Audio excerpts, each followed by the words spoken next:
আপোনালোকে ষ্টেজ পেণ্ডেলৰ দায়িত্বত আছে ষ্টেজ পেণ্ডেলৰ কেনেকুৱা কি ধৰণৰ আয়োজন কৰিছে আপোনালোকে ধন্যবাদ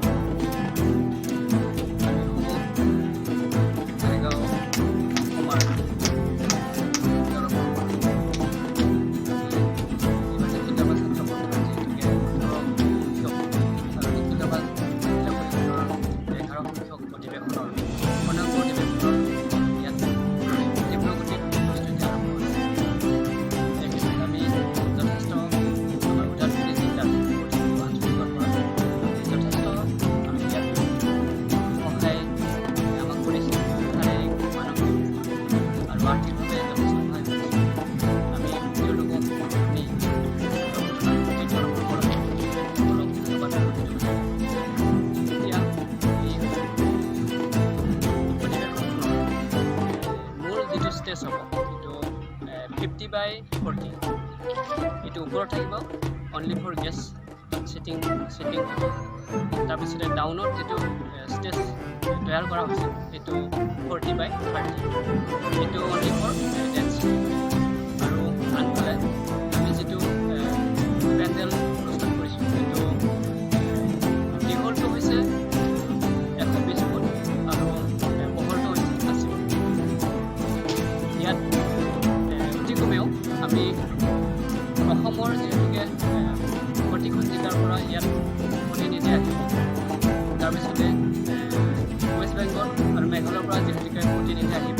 প্লাছ আমাৰ ওদালগুৰি জিলাৰ গোটেই প্ৰতিনিধি আহিব গতিকে টোটেল আমি 30,000 প্ৰতিনিধি ইয়াত বহোৱাৰ কাৰণে আখৰ ব্যৱস্থা আমি কৰিছোঁ। এনে বাজেট কিমান আপোনালোকৰ আমাৰ বাজেট 50 লাখ অলপ পাৰ হৈ যাব কিন্তু তথাপিও 50 লাখ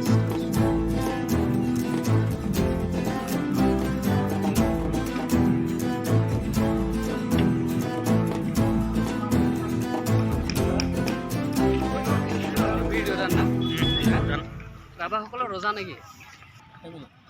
ইয়াতে কি মানে স্থাপন কৰিব ইয়াতে যে মানে কিবা কৰিছে ইয়াত মানে ৰাভাসকলৰ যি বীৰ দদান ৰজা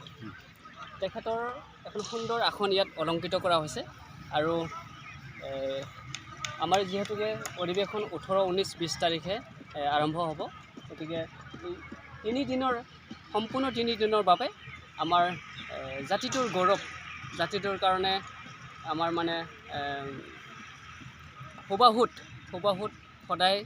আমাৰ শক্তি সঞ্চাৰিত হৈ থাকে আৰু তেওঁৰ নেতৃত্বতে